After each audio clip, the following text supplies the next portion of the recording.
like a Hellcat.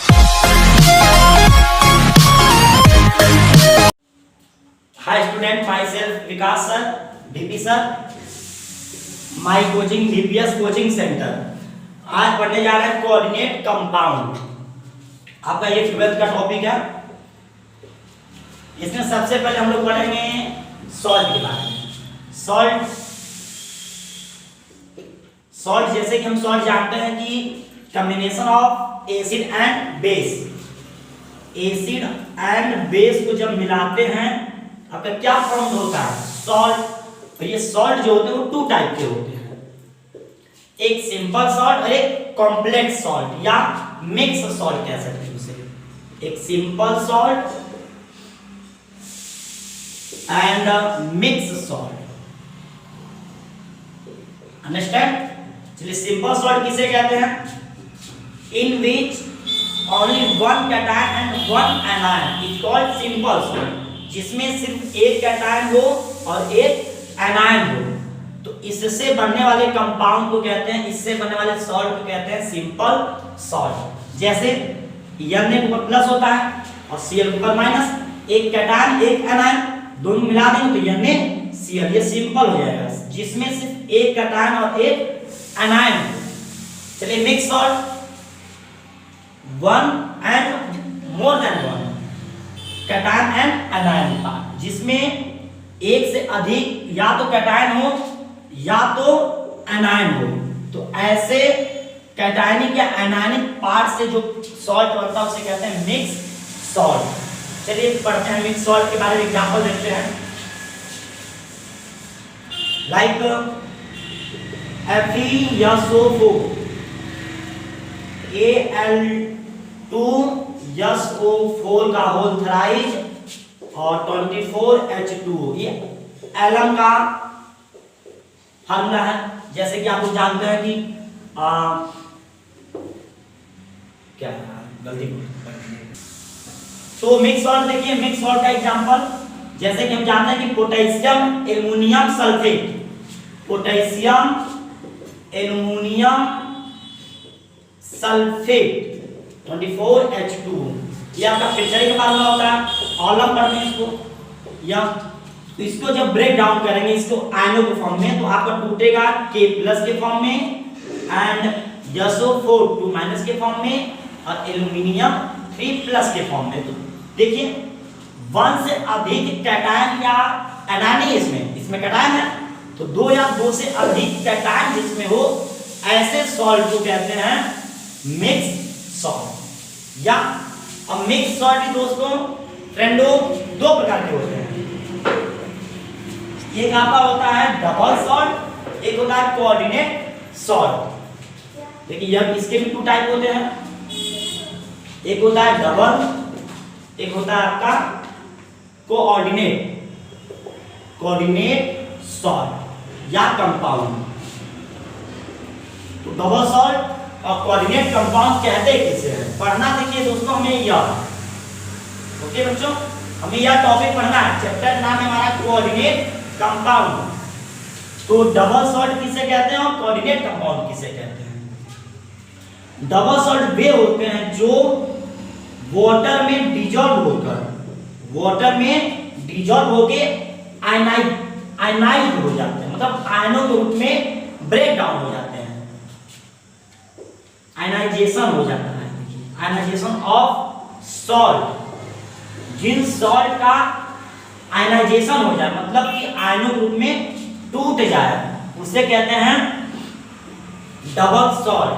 और coordinate salt किसे कहते हैं? जो या जिसे वाटर में डिसॉल्व करें तो टोटली ब्रेक डाउन ना हो, कहने का मतलब कि टोटल जो एग्जैक्टली 100% डिसोसिएट ना हो, वाटर में कुछ ना कुछ पार्ट बच जाए। चलिए एग्जांपल लेके बताते हैं डबल सॉल्ट का।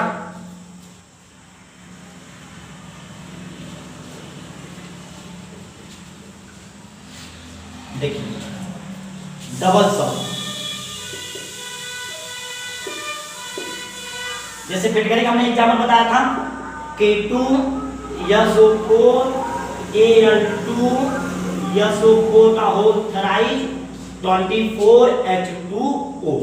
इसको जब हम पानी में डिजोल्व करेंगे, H2O में जब मिलाएंगे तो देखिए बनेगा या ब्रेक होगा K plus Al3 and SO4 2 minus में तो कंप्लीटली ब्रेक डाउन हुआ। देखिए पानी के आने ब्रेक होंगे क्योंकि हम पानी में मिला रहे हैं ना जी, तो पानी जब मिलाएंगे तो पानी मिल ही जाएगा, तो आयन टूटेंगे ना, जो पॉजिटिव और नेगेटिव आयन है, तो पोटेशियम और एल्यूमिनियम। और कॉम्प्लेक्स सॉल्ट का लेते हैं कोऑर्डिनेट सॉल्ट K4FeCl6। इसको जब हम वाटर में डिजोल्व करेंगे, पानी में डिजोल्व करेंगे, आपका जो टूटता है देखिए जो K+4 के फॉर्म में टूटेगा एंड यह FeCl6 -4। तो देखिए यह कंप्लीटली नहीं टूटा, ये तो पोटेशियम तो ब्रेक हुआ, लेकिन ये आपका हेक्सासाइनोफेरेट नहीं ब्रेक हुआ। इसको कहेंगे कॉम्प्लेक्स या कोऑर्डिनेट सॉल्ट। और एज कंपेयर डबल सॉल्ट और कोऑर्डिनेट सॉल्ट में जब कंपेयर करेंगे स्टेबिलिटी को लेकर या सॉल्युबिलिटी के लेकर, तो देखिए ये सॉल्यूबल होता है, ये सॉल्यूबल होता है, ये इनसॉल्यूबल होता है। इनसॉल्यूबल कहने का मतलब यह तो सॉलिड है और ये सॉलिड तो है, लेकिन सॉलिड से किस में ब्रेक हो जा रहा है, गैस फॉर्म में, आयनों फॉर्म में। यह आपका क्या है, सॉलिड तो है, लेकिन सॉलिड से किस में ब्रेक हो रहा है, सॉलिड में ही। तो कहने का मतलब कि यह जब ब्रेक होता है तो अनस्टेबिलिटी को शो करता है, मतलब ये अनस्टेबल है, ये अनस्टेबल है। और ये क्या है, स्टेबल है, मतलब ये सॉलिड में ही ब्रेक हो रहा है और ये सॉलिड का गैस में, मतलब ये आयनों में टूट जा रहा है। और ये आपका ज्यादा भारी है, और ज्यादा जो भारी है वो ज्यादा स्टेबल होता है। ओके, तो आशा करते हैं ये डबल सॉल्ट और कोऑर्डिनेट सॉल्ट समझ में आ गया होगा। चलिए कोऑर्डिनेट सॉल्ट पढ़ते हैं। कोऑर्डिनेट कंपाउंड कहते किसे हैं, तो डिफिनेशन पता चल गया। जो वाटर में डिजॉल्व होके कंप्लीटली आयनाइज्ड ना हो उसे कोऑर्डिनेट कंपाउंड कहते हैं। कुछ इंपॉर्टेंट टर्म होते हैं कोऑर्डिनेट कंपाउंड के, तो हम राइट डाउन कर लेते हैं। देखिए जैसे कि K4FeCl6, देखिए ये जो आपका होता है यह, इसको कहते हैं coordination sphere. Coordination sphere, sphere तो है ये कोऑर्डिनेशन, जो इंटिटी के अंदर हो, जो बड़े ब्रैकेट के अंदर हो उसे कहते हैं कोऑर्डिनेशन स्फीयर। और यह जो होता है जो इंटिटी के आउटसाइड हो ना, लाइक आप डिफिनेशन लिख सकते हैं इनसाइड ऑफ बिग ब्रैकेट। और आप ये कह सकते हैं कि like outside of big bracket कहते हैं आयनाइजेशन स्फीयर। या और देखिए अब कोऑर्डिनेशन स्फीयर जो होता है उसमें भी पार्ट होते हैं कुछ, लाइक इरेज करते फिर बताते हैं ना, ये दोनों समझ में आया। हाँ देखिए अब कोऑर्डिनेशन स्फीयर में पार्ट, यह देखिए जो होता है आपका, यह जो हम स्फीयर में बना रहे हैं इसको आपका कहते हैं CN, कोऑर्डिनेट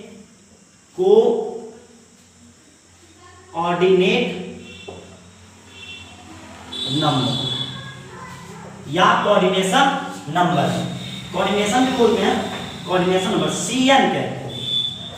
और ये जो होता है जैसे यह और ये ये आपके होते हैं लिगेंड। पूरी कोऑर्डिनेट कंपाउंड लिगेंड और सेंटर मेटल एटम पे डिपेंड करता है। देखिए तो ये आपका होता है centre metal atom, CMA, centre metal atom. तो 3 पार्ट यह हो गया। एक पार्ट ये आपका जो ये 4 है वो हमने बताया था आयनाइजेशन स्फीयर होता है, आयनाइजेशन स्फीयर। या तो 5 पार्ट होते हैं दोस्तों। एक आयनाइजेशन स्फीयर जो इंटडी के आउटसाइड हो, जो बड़े ब्रैकेट के आउटसाइड हो। अब बड़े ब्रैकेट के इनसाइड वाले को क्या कहते हैं? Coordination sphere. इस ब्रैकेट को ही कोऑर्डिनेशन स्फीयर कहते हैं। और ये जो है देखिए लिगेंड कितने हैं, number of total ligand, number of total ligand is called CM, number of total ligand. देखिए number of total ligand, ligand is called CM, coordination number. अब देखिए ये आपके दोनों लिगेंड हैं, और लिगेंड में कई टाइप होते हैं, वो अभी हम लोग नेक्स्ट लेक्चर में पढ़ेंगे। चलिए इसका सबका डिफिनेशन देखिए पढ़ लेते हैं। आयनाइजेशन स्फीयर किसे कहते हैं? हमने समझा डिफिनेशन, जो ब्रैकेट के आउटसाइड हो इज कॉल्ड आयनाइजेशन स्फीयर, और ये जो बड़ा ब्रैकेट इसे कोऑर्डिनेशन स्फीयर। और यह देखिए जो आपका CN होता है total number of ligand is called CM number. अब देखिए लिगेंड और CMA ये देखना है। देखिए लिगेंड, आपके लिगेंड लाइकली 3 टाइप के मिलते हैं, या कह सकते हैं 2 टाइप के। एक मोनो लिगेंड, एक होता है पॉली लिगेंड। अब मोनो लिगेंड भी 3 टाइप के होते हैं, न्यूट्रल, नेगेटिव और positive. Poly ligand bidentate, ट्राइडेंटेड, tetradentate etcetera. देखिए लिगेंड और सेंटर मेटल। लिगेंड के पास होते हैं लोन पेयर। क्या होते हैं? लोन पेयर या नेगेटिव चार्ज, आप ये कह सकते हैं नेगेटिव चार्ज। ये दोनों होते हैं लोन पेयर लिगेंड के पास। और सेंटर मेटल एटम के पास वैकेंट ऑर्बिटल होते हैं, वैकेंट ऑर्बिटल, लाइक कह सकते हैं इम्पटी ऑर्बिटल, ऑर्बिटल। देखिए एक क्वेश्चन ये भी बार पूछता है कि जो कोऑर्डिनेट कंपाउंड में मैक्सिमम जो मेटल लिया जाता है वो डी ब्लॉक के एलिमेंट्स लेते हैं, या डी ब्लॉक का ही एलिमेंट्स क्यों लेते हैं? जैसे कि K4, Fe, CN6, H2O2। ये जो होता है सेंटर मेटल एटम होता है, जो स्टार्टिंग हो ना ब्रैकेट, जो आपका ये बिग ब्रैकेट है उसका जो स्टार्टिंग एलिमेंट्स हो, फर्स्ट एलिमेंट्स हो, are called centre metal atom. ये जो सेंट्रल मेटल एटम है वह 99% में आप ये कह सकते हैं कि डी ब्लॉक का एलिमेंट्स होता है। तो ऐसा क्यों होता है? इसके 2 रीजन है। पहला रीजन तो आपका लार्ज साइज है, लार्ज न्यूक्लियस साइज कह सकते हैं, large nucleus size of D block elements ये। और दूसरा जो रीजन होता है वह वैकेंट ऑर्बिटल है। डी के पास वैकेंट ऑर्बिटल होते हैं। जैसे देखिए Fe की यदि आप कॉन्फ़िगरेशन करेंगे तो 26 आएगा, तो आपका आएगा argon and 3d6 and 4s2। देखिए कॉन्फ़िगरेशन बहुत आसान होता है। जैसे आप ये 2 6 है ना, इसका उल्टा कर दिया करिए तो हो जाएगा क्या? 6 और 2। देखिए 2 6 6 और 2 टोटल। तो ये 6 है डी ब्लॉक में, और डी में कितने ऑर्बिटल होते हैं? 5 होते हैं। देखिए तो इलेक्ट्रॉन बढ़ते हैं 6 इलेक्ट्रॉन, 1 2 3 4 5। इलेक्ट्रॉन हमेशा आप बाउ और वुंड के नियमानुसार ही भरा जाता है, इलेक्ट्रॉन के बढ़ते क्रम में। या अब पहले टोटल अनपेयर इलेक्ट्रॉन बनाएगा, एक एक इलेक्ट्रॉन पूरे ऑर्बिटल में भरा जाएगा, फिर पेयर बनाएगा वुंड के नियमानुसार।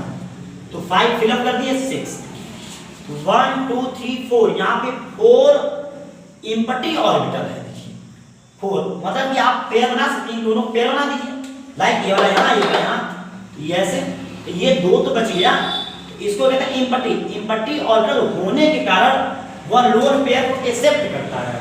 ऐसे सोचिए, अगर सेंटर मैटर एटम का काम होता है किसी भी लोन पेयर को या नेगेटिव चार्ज को अपनी ओर खींचना, अपने घर में लाना, तो घर में कोई कब लाएगा?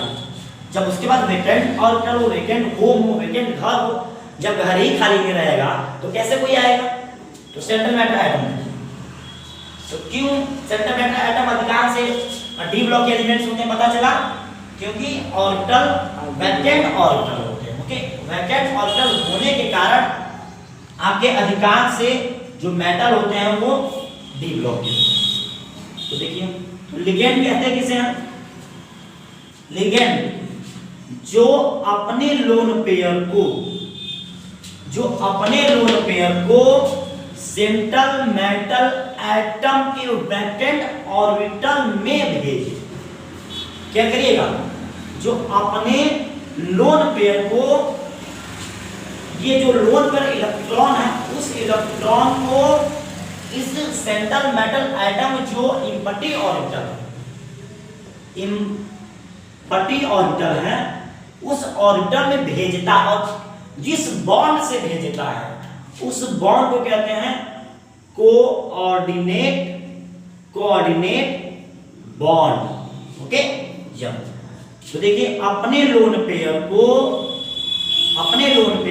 कोऑर्डिनेट बॉन्ड के थ्रू सेंट्रल मैटर एटम को डोनेट करता है, उसे लिगेंड कहते हैं। जो अपने लोन पेयर को कोऑर्डिनेट बॉन्ड के माध्यम से वैकेंट डी ऑर्बिटल में भेजता है, डोनेट करता है, सेंड करता है, उसे कहते हैं लिगेंड। या अपने माइनस चार्ज को। और सेंट्रल मैटर एटम किसे कहते हैं? जो लेता है। सोचिए, ये डोनेट करता है, ये एक्सेप्ट करता है। तो except of lone pair electron is called central matter atom. Donate of itself lone pair to center matter atom is called ligand.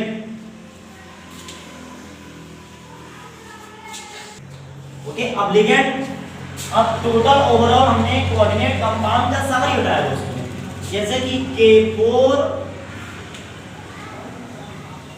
K4 FeCN6 H2O twice.